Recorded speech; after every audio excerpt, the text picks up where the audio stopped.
علماء کرام نے بیان کی. میں چند خصوصیات جو ہے وہ آپ کی خدمت میں پیش کروں گا تاکہ ہم اپنی زندگی کو ان سے اور جو ہے وہ قریب کر سکیں. عزیزان محترم، خاتون ہوتے ہوئے معاشرے میں بہت بڑا کردار امپورٹنٹ ہے. اللہ نے دونوں کو، انسان کو خلق کیا، مرد اور زن کو، دونوں کو، میل اور فیمیل کو، اور ظاہر ہے دونوں کی جو باڈی انٹونومی ہے وہ بھی الگ ہے، دونوں کے احساسات اور جذبات بالکل ڈفرینٹ ہیں. یہ جو آج دنیا نعرہ لگاتی ہے کہ مرد اور عورت ایک جیسے ہیں اور میل اور فیمیل میں کوئی ڈفرینس نہیں ہے، یہ سب فیمنسٹ جو تھاٹ ہے یہ کھوکھلی ہے. یہ اصل میں یہ بات دیکھیں، اسلام کبھی بھی خاتون کے کردار کو، خاتون کے حقوق کو پریس نہیں کرتا. جتنا احترام اسلام میں خواتین کا ہے کسی مذہب میں نہیں ہے. آپ قرآن دیکھ لیں، آپ سورہ نور اٹھا کے دیکھ لیں. خوب یہ کیا ہے کہ جو قرآن اتنی خواتین کے بارے میں احکام بیان کر رہا ہے. قرآن جب کہتا ہے کہ خاتون کو، رسول خدا اپنی عورتوں کو حجاب میں رکھو، پردے میں رکھو، کیوں کہہ رہا ہے؟ کیونکہ خدا جانتا ہے کہ خدا نے جو اس کو سٹرکچر بنایا ہے وہ بالکل ایک ڈائمنڈ کی طرح ہے، وہ ایک پرل کی طرح ہے، سٹون نہیں ہے. سٹون پڑے ہوتے ہیں پتھروں میں، رستے میں جائیں آپ پاؤں سے سٹون کو مار دیں. پرل جو ہے وہ سمندر کی تہہ میں، اس شیل کے اندر ہوتا ہے. خدا نے اس کو خلق کیسے کیا ہے؟ خاتون بالکل ایسی ہی ہے، اس کا کردار، اس کے اندر نزاکت، اس کے اندر فیلنگ، احساسات بالکل الگ ہیں. وہ بالکل ٹھیک ہے، آج زمانے کی ضروریات ہیں، خاتون کو جاب کرنی ہے، اس کو ایجوکیشن میں جانا ہے، ڈپارٹمنٹ میں جانا ہے، کام کرنا ہے. اسلام اس کو منع نہیں کرتا، لیکن اپنے حدود میں رہتا ہوا منع کہ آپ اسلام کے دائرے میں رہتے ہوئے سارے کاموں کو انجام دیں. لیکن وہیں پر خاتون کے جو کردار ہے اس کا ایفیکٹ سوسائٹی کے اوپر بہت سٹرونگ ہے. کیونکہ اگر ایک خاتون، ایک فیمیل اچھی ہو جائے، یعنی اگر آپ ایک اچھی بیٹی کی تربیت کر دیں تو وہ ایک بیٹی بہترین بیوی بنتی ہے، بہترین ماں بنتی ہے، اور وہ پھر معاشرے کو اور اچھے کردار دیتی ہے. لیکن افسوس کے ساتھ کہ بہرحال آج ہم جس معاشرے کے اندر ہیں اس معاشرے میں خاتون کو ایز اے کارپوریٹ پروڈکٹ جو ہے وہ انٹروڈیوس کرایا گیا ہے. ورلڈ وار 1 کے بعد، جب ورلڈ وار 1 ہوئی تو اس کے بعد سارے مرد تو جنگوں میں چلے گئے، تو اب کیا کریں؟ خواتین کو انڈسٹریلائزیشن کے چکر میں انہیں گھر سے باہر نکالا گیا. ہدف اپنا تھا، ہدف مین پاور تھی، خاتون کام کرے گی، کم خرچہ ہوگا، کم ہوگا. اس طرح انہوں نے انڈسٹریلائزیشن کے ذریعے سے 1916 کے بعد سے لے کے 18 سے بعد کے پھر آہستہ آہستہ آہستہ آہستہ یہ خاتون گھر سے باہر آ گئی. یہ خاتون پہلے، اگر آپ پیچھے ہسٹری تھوڑی سی پڑھیں، سب پڑھیں، چاہے ویسٹ ہو چاہے یورپ ہو، یہ خاتون ایک گھریلو خاتون تھی. یہ خاتون وہ نہیں تھی. اگر آپ وہ لباس دیکھیں جو میڈیا ہمیں دکھاتا ہے ہم تو وہی دیکھتے ہیں. ہمیں تو جو گوگل دکھائے گا، ہمارا تو آیت اللہ گوگل ہے مہاراج. اب گوگل آپ کو جو بھی دکھاتا ہے آپ جو ڈالتے ہیں، آپ کو کیا پتا، جو کی ورڈز اس نے سیٹ کیے ہوئے وہی اوپر آئیں گے. آپ جب کسی بھی چیز کے بارے میں جانتے ہیں تو وہ اس کی اپنی سیٹنگ ہے، آپ سمجھتے ہیں کہ یہی سب کچھ ہے. آپ جب خود تھوڑی ریسرچ کریں گے، ڈاکومنٹریز دیکھیں گے تو آپ کو پتہ چلے گا 1900 کے اندر بھی خواتین چاہے ویسٹ کی ہوں اپنے سر کو ڈھانپتی تھیں، اپنے ان کے لباس بدن کے ڈھپے ہوئے تھے. یہ آہستہ آہستہ خاتون کو باہر نکال کر اس کو ایک کریکٹر ڈیزائن کیا، پھر سینما نے اپنا کردار ادا کیا، اور اس طرح خاتون کو آہستہ آہستہ آہستہ آہستہ آہستہ لاتے لاتے لاتے مرد کے برابر ہے، اس کا حق یہ ہے، اس کا یہ ہے، وہ یہ کرے گی. آج آپ کے سامنے ویسٹ میں کیا ہے؟ آج آپ کے سامنے خاتون کی کیا رسپیکٹ ہے؟ کتنا جو ہے وہ ابیوزڈ ہوتا ہے، کتنا جو ہے وہ آپ دیکھیں کہ جو ہے وہ ایک خاتون کے کردار کو خراب کیا جاتا ہے. وہ جو کہ نعرہ لگاتے ہیں کہ جو ہے وہ مرد اور عورت برابر ہیں، وہ کہاں عورت برابر ہے، کہاں خاتون برابر ہے؟ اپنے خواہشات اور اپنی لسٹ کے لیے مرد نے عورت کو گھر سے باہر نکالا ہے، اور وہ اسی لسٹ کو پورا کرنے کے لیے آپ میڈیا، ایڈورٹائزنگ سب آپ دیکھ لیں نا کہ اہانت نہیں ہے، توہین نہیں ہے خاتون کی کہ جن لباس کے ساتھ اس خاتون کو دنیا میں پیش کیا جاتا ہے. مرد جب لباس پہنتا ہے کسی بڑے فنکشن میں ان کے، تو پورے لباس پہنتا ہے، ٹائی پہنے گا، بو پہنے گا، سوٹ پہنے گا. خاتون کو کیسا کرتا ہے کہ جتنا اس کا بدن نمایاں ہوگا اتنا اس کا لباس اچھا ہے.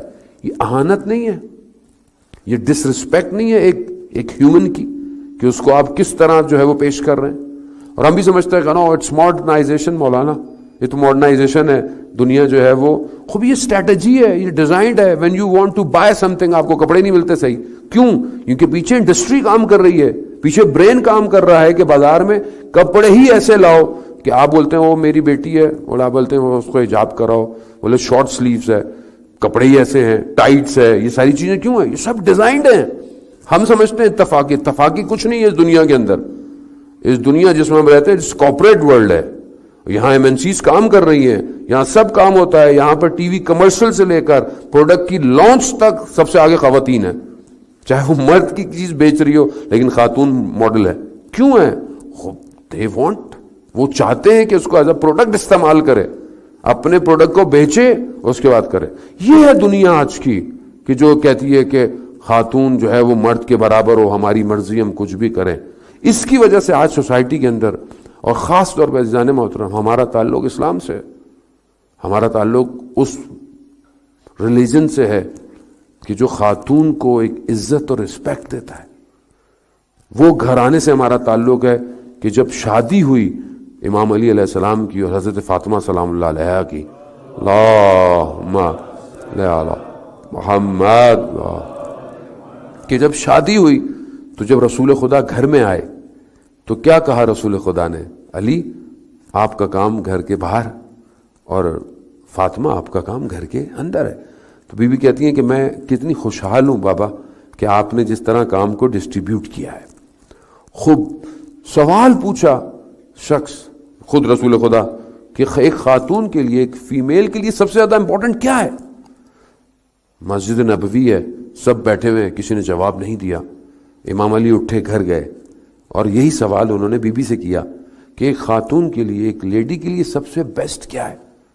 تو انہوں نے کہا کہ ایک خاتون کے لیے سب سے زیادہ بیسٹ یہ ہے, ایک لیڈی کے لیے, کہ وہ نہ کسی نامحرم کو دیکھے اور کوئی نامحرم اس کو نہ دیکھے. یہ جب جواب جا کر امام علی نے رسول خدا کو دیا, کہا کہ یہ اتنا بہترین جواب آپ کہاں سے لائے؟ کہا میں آپ کی بیٹی سے پوچھ کے آیا ہوں. یعنی وہ جو سیدۃ النساء العالمین ہے, she knows what is best for a woman. اب اس میں بے شک آپ حجاب کے اندر بہرحال اسلام منع نہیں کرتا, آپ کام کریں, آپ ٹیچنگ کریں, آپ سارے کام کریں, لیکن حدود, شرم و حیا. قرآن جب حیا کی بات کرتا ہے عزیزان محترم, میں نے پہلے بھی عرض کرتا ہوں, میں خود اپنے آپ سے کہتا ہوں, آپ سے نہیں کہتا میں, خدا نخواستہ, قرآن کو ہم نے اس طرح لینا چاہیے جیسے قرآن لینے کا حق ہے. قرآن کی ہر ایک جو آیت ہے اس کے 70 باتیں ہیں. قرآن جب خاتون کی حیا کا ذکر کر رہا ہے, آپ متوجہ ہوئے قرآن کہاں حیا کا ذکر کر رہا ہے؟ بہت سی جگہوں پر. جب حضرت موسیٰ علیہ السلام جب نکلے تھے اور جب بھوکے اور پیاسے تھے, خدا کی بارگاہ میں کہا, خدا کی بارگاہ میں دعا کی, تو ایک جگہ پہ پہنچے کہ جہاں پر لوگ پانی بھر رہے تھے, تو دیکھا کہ 2 خواتین, 2 لیڈیز آئی ہوئی ہیں فیمیل, اور انتظار کر رہی ہیں. تو انہوں نے کہا کہ کیوں انتظار کر رہی ہیں؟ کہا کہ مرد ہیں, پانی بھر رہے ہیں, ہمیں پانی بھرنا ہے. کہا کہ میں بھر دیتا ہوں. پانی بھر کے دیا, اور پھر وہ حضرت شعیب کی بیٹیاں تھیں جو پروفٹ تھے, اور انہوں نے جا کر تعریف کی کہ اس کو جو ہے وہ آپ کام پہ رکھ لیں. حضرت موسیٰ کو انہیں نہیں پتا تھا کہ اللہ کے نبی, کہا کام پہ رکھ لیں. کہا کیوں, کیا خصوصیت ہے؟ آپ خصوصیت دیکھیں, مرد کے لیے خصوصیت, وہ کہتی ہیں کہ ایک تو وہ شجاع ہے, یعنی بہادر ہیں, یعنی انہوں نے جس طرح کام کیا, پانی بھرنا آسان نہیں تھا, شجاعت ہے. دوسرا ان کے اندر حیا پائی جاتی ہے. اللہ اکبر. کہا کیسے؟ کہا کہ جب آپ نے کہا نا کہ ان کو لے کر آئیں, چلیں ہمارے گھر کی طرف, تو ہمیں راستہ پتا تھا, انہیں تو نہیں پتا تھا, تو ہمیں آگے چلنا چاہیے تھا, وہ پیچھے چلتے. مگر حضرت موسیٰ نے کہا کہ نہیں, میں آگے چلوں گا, جہاں مڑنا ہو وہاں پتھر پھینک دیجئے گا. حیا. رسول خدا فرماتے ہیں شیر کے پیچھے چلو لیکن نامحرم کے پیچھے مت چلو. کہاں اسلام حیا دے رہا ہے ہمیں؟ یہ کیا ہمارے اندر حیا پائی جاتی ہے؟ کیا ہم معاشرے کو اس طرح دیکھتے ہیں؟ کیا ہم لباس خواتین اپنے پہنتے وقت, چیزیں کرتے وقت ان چیز کا خیال رکھتی ہیں؟ تبھی تو معاشرے میں فساد ہے, تبھی معاشرے میں مشکلات ہیں, اخلاقی مشکلات ہیں معاشرے کے. آپ کہتے ہیں کہ خوب ہم سوشل میڈیا پہ دیکھ رہے ہیں, ہماری تو نیت اچھی ہے. آپ کی نیت اچھی ہے, لیکن کب تک آپ کی نیت اچھی رہے گی؟ جب آپ ایک حرام چیز کو دیکھیں گے کچھ دیر کے بعد وہ سپارک کرے گا، آپ کے مائنڈ کو ہٹ کرے گا، فریم آپ کے ذہن میں بیٹھ جاتا ہے، یہ فریم آپ کو گناہ کی طرف اکسائے گا۔ بہتر یہ کہ انسان نہ دیکھے۔ جتنا اپنے آپ کو انسان آنکھوں کو بچائے گا اتنا اس کا ذہن پاک رہے گا، جتنا اس کا ذہن پاک رہے گا اتنا وہ الہی آوازوں کو سن پائے گا۔ یہ جو انسان کہتا ہے کہ مجھے کچھ نظر نہیں آتا، مجھے ملکوت سمجھ میں نہیں آتا، یسبح للہ ما فی السماوات و ما فی الارض، زمین اور آسمان تسبیح کر رہا ہے، یہ تسبیح مجھے کیوں نہیں نظر آتی، مجھے کیوں نہیں سنائی دیتی؟ کیونکہ ظاہر ہے میں اپنی ناکھوں سے گناہوں کا شکار ہوتا ہوں، میرا ذہن گناہ سے آلودہ ہو جاتا ہے۔ اور اس میں بہت ضروری ہے کہ آپ کو یہ پتا ہونا چاہیے کہ خاتون کو اس کو کہاں اس کی جگہ کیا ہے سوسائٹی میں، اور اسی طرح فیملی کو پتا ہونا چاہیے کہ بہرحال ہم، جب آپ کی بیٹی ہے، جب یہ بیٹی جب کسی اور کے گھر جاتی ہے تو آپ نے اس کو کیا سکھایا؟ کل آپ کو جب آپ چاہتے ہیں کہ آپ کی بیٹی کسی کے گھر جائے، اس کے ساتھ اچھا رویہ اختیار کیا جائے، تو آپ بھی تو یہ سوچیں کہ جب آپ کسی کی بیٹی کو اپنے گھر لے کر آتے ہیں آپ کا رویہ اس کے ساتھ کیسا ہے؟ کیا آپ اس کے ساتھ وہی اختیار کر رہے ہیں؟ اگر آج میں اپنی وائف کے ساتھ یہ سوچوں کہ اس کے ساتھ میرا اخلاق کیسا ہے، اور کل میں چاہوں گا جب میری بیٹی کی شادی ہو کیا اس کے ساتھ بھی وہی رویہ ہو جو میرا رویہ وائف کے ساتھ ہے؟ نہیں، میں چاہوں میری بیٹی کو کوئی تکلیف نہ ہو۔ اسلام کتنی قدر دے رہا ہے بیٹی کو کہ میں نے اس دن بھی عرض کیا کہ اگر بیٹا گر جائے تو آپ اس کو مت اٹھاؤ، اس کو خود سٹرگل کرنے دو، بیٹی گر جائے اس کو اٹھا لو۔ کیوں؟ کیونکہ آپ کو نہیں پتا کہ کل جس کے وہ گھر جائے گی اس کا نصیب کیسا ہوگا۔ بہت ضروری ہے عزیزان محترم۔ آج معاشرے کے اندر جو پرابلم ہے وہ ساری یہی ہے۔ آج افسوس کے ساتھ کہنا پڑتا ہے مجھے دن میں 3-4 کنسلٹنسی پوری تو آل اوور دا ورلڈ کرنی پڑتی ہے، ڈائیورس۔ کیوں؟ ہم اپنی بچیوں کو کیا سکھا کے بھیج رہے ہیں؟ ایک میں خود کیا کر رہا ہوں؟ کیوں میں اس لیول پہ معاشرے کو لے آتا ہوں کہ ایک آدمی بچے 3-4 ہونے کے باوجود ڈائیورس پہ جا رہا ہے؟ کیوں؟ کوئی ایشو ہے عزیزان محترم۔ آج اسلامک لائف سٹائل بریک ہو گیا ہے، دشمن یہی کر رہا ہے۔ آج جس میڈیا کو ہم دیکھتے ہیں، نیٹ فلکس دیکھتے ہیں، سیزنز دیکھتے ہیں، ایمیزون دیکھتے ہیں، یہ سب پرائم دیکھتے ہیں، اس میں کیا ہے؟ اس میں اکثر ڈراموں میں، چاہے وہ آپ کے انڈو پاک کے اندر سے بن رہے ہوں، ان سب کے اندر ایک کردار نامحرم کے ساتھ ناجائز تعلقات، یہ سب چیزیں آہستہ آہستہ آپ کے اندر انفلیٹ کر رہی ہیں۔ آپ باہر اچھا سمجھتے ہیں، گھر کو آپ خراب سمجھتے ہیں۔ اسلام آپ کے گھر کو نیوکلیس اسٹرانگ ایٹم کی طرح بنانا چاہتا ہے کہ جس کا گھر اچھا ہوگا اس کی دنیا اچھی اور آخرت اچھی۔ جو کمیونٹی اپنے گھر کو صحیح نہ کر پائے، کل کو آپ امام زمانہ کے لیے کمیونٹی کیسے ڈیولپ کریں گے؟ اگر آج آپ اپنے گھر کو اچھا مینج نہیں کر پا رہے، اگر آج آپ اپنے گھر کے اندر چیزوں کو نہیں کر رہے، اور آپ کیا سمجھتے ہیں کہ جو آپ کر رہے ہیں یہ دنیا میں ختم ہو جائے گا؟ آپ کو پے بیک کرنا ہے، دنیا میں بھی، برزخ میں بھی اور آخرت میں بھی۔ وہ مشہور واقعہ آفٹر ڈیتھ ایکسپیرینس کا میں نے اس دن بھی بیان کیا۔ بہت سارے واقعات ہیں۔ شخص ایکسیڈنٹ ہوا، کوما میں چلا گیا، اور اس نے دیکھا کہ عالم برزخ ہے، حساب کتاب ہو رہا ہے۔ دیکھا کہ میز لگی ہوئی ہے، میز پر لوگ بیٹھے ہوئے فائلیں لے کے۔ اس نے دیکھا کہ اس میں سے ایک شخص اٹھا، اس کے قریب آیا، اس کے اتنا قریب آیا، کہتا ہے کہ میں نے جب اس کو دیکھا تو اتنا خوفناک تھا وہ اس کا چہرہ کہ دنیا میں جو ولف ہے نا وہ خوبصورت ہے، اتنا خوفناک تھا۔ اور جب وہ بتا رہا تھا تو اس کے ہاتھ کانپ رہے تھے، یعنی اتنا اس کے اوپر اثر چھوڑا، کیونکہ بہرحال وہ بعد میں ٹھیک ہو گیا تھا، واپس آ گیا۔ کہا اس شخص نے مجھے کچھ نہیں کہا، صرف ایک بات کہی، میری آنکھوں میں آنکھیں ڈالی، عالم برزخ میں، قبر کے اندر، یعنی جب آدمی مرتا ہے تو عالم برزخ میں جاتا ہے۔ کہا اس نے مجھے کہا کہ تم اپنی وائف کے ساتھ بد اخلاق کیوں ہو، یعنی تم اپنی وائف کے ساتھ جو گفتگو کرتے ہو اس میں اخلاق کیوں نہیں ہے؟ صرف ایک بات۔ ہمیں نہیں پتا ہم کسی کو زبان سے جو تکلیفیں دے رہے ہیں۔ آیت اللہ شہید دست غیب اپنی کتاب کے اندر داستان شگفت انگیز کے اندر بیان کرتے ہیں، ایک عالم دین نے اپنے والد کو خواب میں دیکھا اور ان سے بہرحال پوچھا، تفصیل کافی طولانی ہے۔ انہوں نے دیکھا کہ ان کے والد کے ہونٹوں میں زخم ہیں، زخم۔ کہا بابا یہ زخم کیسے ہیں؟ کہا کہ میں دنیا میں آپ کی والدہ کو کچھ ایسے ناموں سے پکارتا تھا جو ان کو پسند نہیں تھا، لیکن کیونکہ میں بڑا تھا وہ احترام کرتی تھی، لیکن ان کا دل دکھتا تھا. یہ ان کا دل دکھایا ہے، یہ قیامت تک ہونٹ زخمی رہیں گے. کہا کہ بابا میں کچھ کر سکتا ہوں. کہا اگر آپ اپنی والدہ سے کہیں کہ مجھے معاف کر دیں تو پھر یہ زخم ٹھیک ہو جائیں. عزیزان محترم، ہم اپنی زبانوں سے پتہ نہیں کیا کیا کرتے ہیں. گھر کے اندر آپ کا کور آپ کی فیملی ہے، آپ کی وائف، آپ کے بچے، پھر آپ کے ماں باپ، پھر آپ کے بہن بھائی. آپ کو سب کو بیلنس رکھنا ہے. والدین کا احترام، بہن بھائیوں کا احترام، رشتہ داروں کا احترام، میاں سب کا احترام اپنی جگہ پر ہے. عدالت کی ڈیفینیشن یہ ہے کہ جس جگہ پر جو چیز ہے اس کو وہیں رکھو. گھر برباد ہو گئے ہیں آج فیملی انٹرفیئرنس کی وجہ سے. آج زمانہ ختم ہو گیا. پہلے زمانہ نہیں تھا، لوگ کانٹیکٹ نہیں کر. ابھی تو آپ ذرا سی لڑائی ہوتی ہے فون شروع ہو جاتا ہے، کھلنا شروع ہو جاتا ہے. دونوں طرف، لڑکی کا گھر لڑکی کے گھر والے خراب کرتے ہیں، لڑکے کا گھر لڑکے گھر والے. اصل میں رہنا آپ نے ہوتا ہے. آئی نو پرسنلی مینی فیملیز کہ ماں باپ کے انٹرفیئرنس کی وجہ سے پہلی طلاق، دوسری طلاق.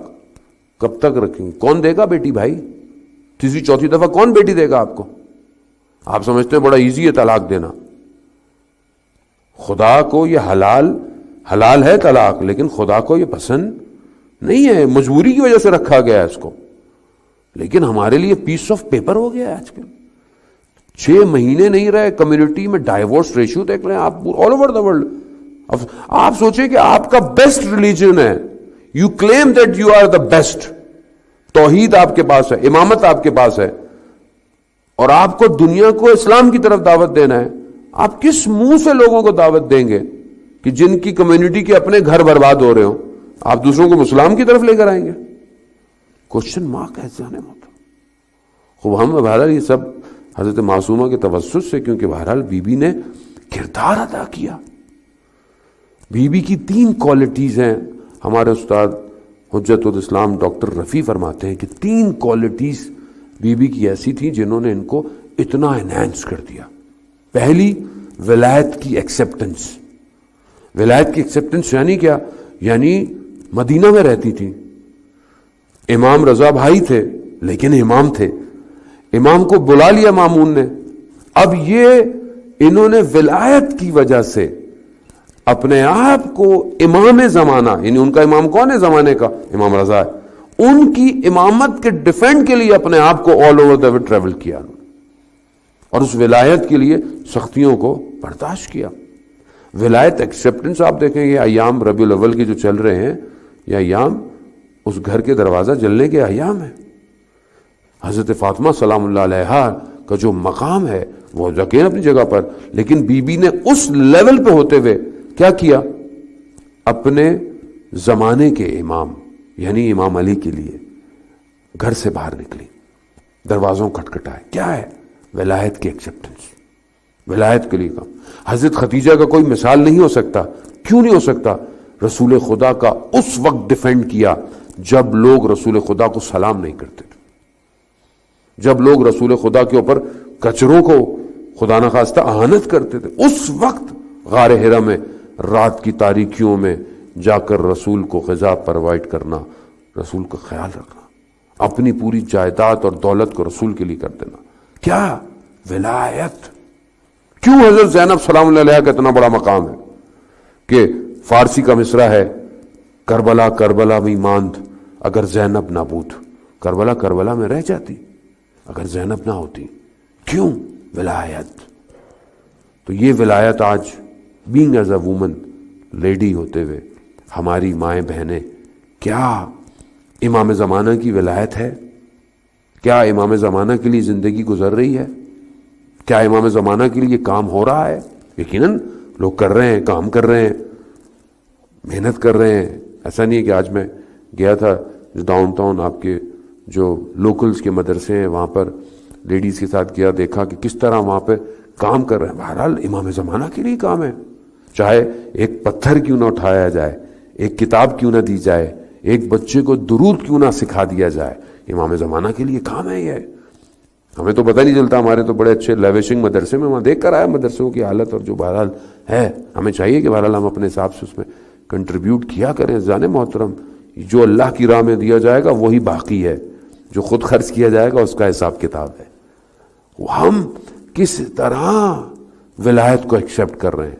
آج ہم ولایت کے لیے کیا کر رہے ہیں؟ آج ہماری 24 گھنٹوں میں یا پورے 7 days a week, ان میں کتنا ٹائم ہمارے لیے امام زمانہ کے. انشاءاللہ عید زہرہ تک آپ کی خدمت میں ہے تو چیزیں جو ہو سکا آپ کی خدمت میں ٹرانسفر کریں گے. دوسری چیز جو حضرت معصومہ سلام اللہ علیہا کی انہینس ہوتی ہے وہ ہجرت ہے, مائگریشن ہے.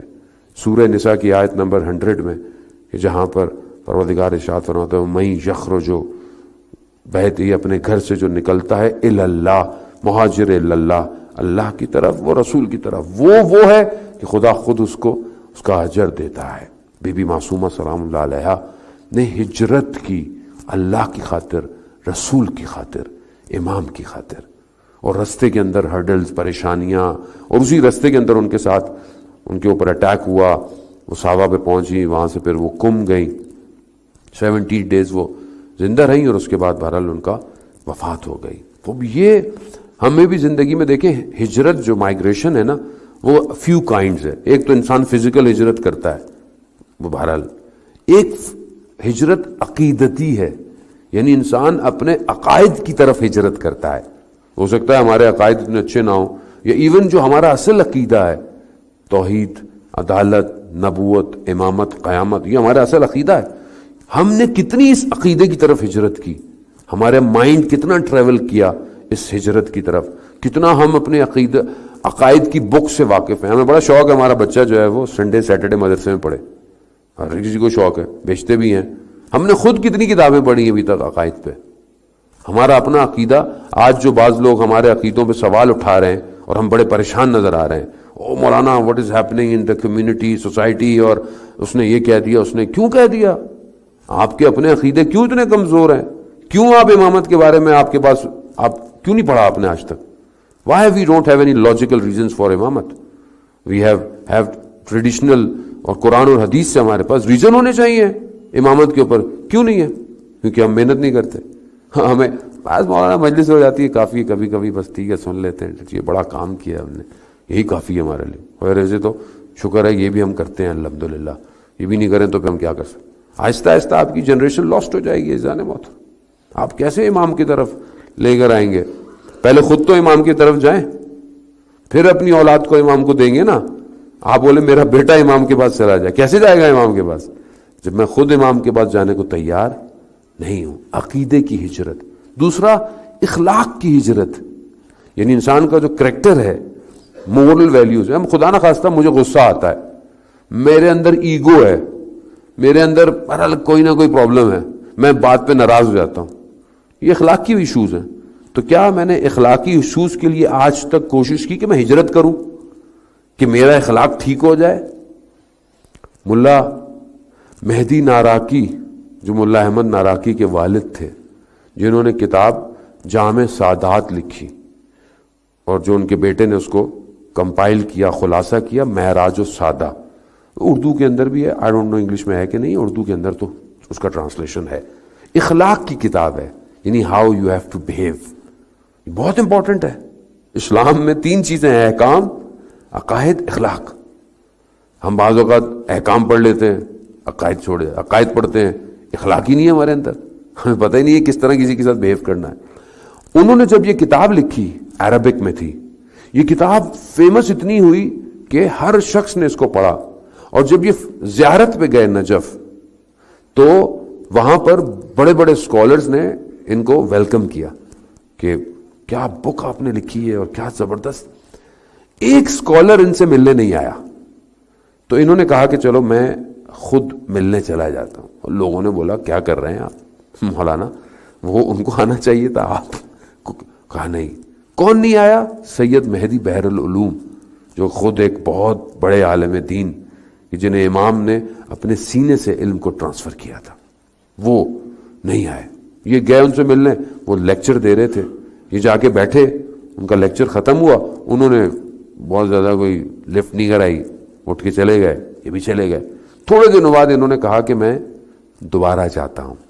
تو جو ساتھ ہوتے ہیں لوگ، انہوں نے بولا مولانا کافی مطلب آپ کی پہلے گئے، انہوں نے آپ سے کوئی بات نہیں کی؟ کہا نہیں، سید بزرگوار یہ گئے، پھر پہنچے، پھر وہ لیکچر دے رہے تھے، لیکچر ختم ہوا، وہ اٹھ کے چلے گئے. یہ خیر گئے کربلا، کاظمین، سامرا زیارت کر کے یہ واپس نجف آئے، اور پھر یہ نجف سے واپس جا رہے تھے. انہوں نے کہا میں ایک اور دفعہ سید کی زیارت پہ جاتا ہوں. لوگوں نے منع کیا کہ مولا آپ کتنا اپنے نفس کو ختم کریں گے، ایک آدمی آپ کو لفٹ نہیں کرا رہا. کہا نہیں. جیسی جانے لگے اور سید مہدی بحرالعلوم کو پتہ چلا کہ یہ آ رہے ہیں، دوڑتے ہوئے گلی کے کونے سے آ کے ان کو ریسیو کیا، بٹھایا، بات کی. ان سے پوچھا کہ آپ مجھ سے پوچھیں گے نہیں کہ میں آپ سے ملنے نہیں آیا، اور آپ 2-3 دفعہ آئے، میں نے آپ سے صحیح طرح گفتگو نہیں کی؟ کہا نہیں. کیوں؟ کہا میں یہ دیکھنا چاہتا تھا یہ جو اخلاق کی کتاب آپ نے لکھی ہے، یہ اخلاق آپ کے اندر پایا جاتا ہے کہ نہیں پایا جاتا؟ خود مہاجر یعنی انسان واقعا اخلاق انسان کا ہے. ہم اپنے ایگو میں پھنسے ہوئے، کسی نے ہم سے صحیح طرح سلام کا جواب نہیں دیا، ہم کہتے ہیں چھوڑو بھائی کیا ضرورت ہے. رسول خدا کا اخلاق دیکھیں، بچوں کو سلام میں پہل کرتے ہیں. کوئی بچہ یہ نہیں کہہ پایا کہ میں پہلے سلام کو، چاہے دشمن بھی ہو تو بھی اس سے گفتگو کیسے ہو. اخلاق انسان کو بدل دیتا ہے. ہماری تو کسی سے آئیڈیالوجی نہیں ملتی، ہم تو اس کو مڑ کے منہ نہیں دیکھتے، تو کیا کل کو لوگوں کو اپنی طرف اٹریکٹ کریں گے؟ مہاجرت اخلاق کی طرف، اس کی بہت ضرورت ہے معاشرے. تیسری چیز جو بیوی معصومہ کی، اور بہرالوقت بھی جو ہے وہ اختتام کی طرف ہے، جو ہماری خواتین کے لیے بہت امپورٹنٹ ہے، وہ عبودیت یعنی بندگی، جو ہم سب کے لیے، مرد کے لیے بھی، اور حجاب. یعنی تاریخ میں بیان ہوتا ہے کہ جب بیوی آئی ہیں کم میں، کسی نے بیوی کے چہرے کو نہیں دیکھا. 17 دن وہ اپنے عبادت میں رہیں، حجرے میں رہیں، ان کا انتقال ہو گیا اور ان کو دفن کر دیا گیا. خب حجاب آج ماڈرن دنیا کے اندر ایک بہت مشکلات بھی ہیں، چیزیں بھی ہیں. حجاب دیکھیں، اصل حجاب حیا کے ساتھ آنکھوں میں پایا جاتا ہے، اصل حجاب یہ ہو سکتا ہے. اور حجاب مرد اور خاوت یعنی عورت، لیڈی، دونوں کے لیے، صرف خواتین کے لیے نہیں حجاب. کیا آپ بولیں کہ صرف فیمیل کو حجاب؟ ہاں، مرد کو بھی حجاب کرنا ہے. مرد کا حجاب اس کی اپنی حیا ہے. ضروری نہیں ہے کہ آپ کسی جگہ پہ جائیں گے سب مسلم ہوں. ابھی آپ یہاں باہر روڈوں میں گھومتے ہیں، every body is not Muslim, اور ہر کوئی اپنی مرضی کے کپڑے پہنا ہوا ہے، تو اب آپ کیا بولیں گے؟ بھائی وہ پہنا ہوا ہے، مجھے اس سے کیا؟ نہیں، آپ کے اپنے اندر حیا ہونی چاہیے. تو یہ حجاب، پہلا حجاب یہی ہے. خواتین ظاہراً بڑے عبائے پہن لیں، سب پہن لیں، لیکن اندر حیا نہیں. کیا کریں گے جب کا؟ اندر حیا ہونی چاہیے. ظاہر اسلام جو ظاہر کہتا ہے وہ آپ کو کور کرنا ہے. جو اسلام ظاہر میں جتنا حجاب ہے، جتنا چہرہ کور کرنا ہے. اسی لیے جو امام خمینی کا مشہور جملہ ہے، ایک نگاہ نامحرم انسان کو 20 سال یا صدیوں کے فاصلے پہ پھینک دیتی ہے. ایک نگاہ، ایک حرام نگاہ. اور خدا نخواستہ آج یہ سوشل میڈیا ہمیں کتنا برباد کر دیا ہے اس نے. آج آپ کو کہیں جانا نہیں پڑتا. آج آپ اپنے ہاتھ میں موبائل کھولتے ہیں، دیکھتے ہیں، پتہ نہیں کیا کیا آپ کو نظر آتا ہے. یہ اس کا ڈیزائنڈ ایسا ہے، سسٹم اس کا ایسا ہے کہ جو چیز برائی ہے اس کو اوپر لے کر آتا ہے. وہ آپ چاہے اچھی چیز بھی سرچ کر رہے ہو نا، وہ آپ کو اپنی مرضی کی چیز دکھائے گا. تو آج ہم کیا اپنے آپ کو بچا پا رہے ہیں؟ عزیزان، اگر یہ نگاہیں حیا نہیں رکھیں گی تو یہ وقت کے امام کو کیسے دیکھیں گی؟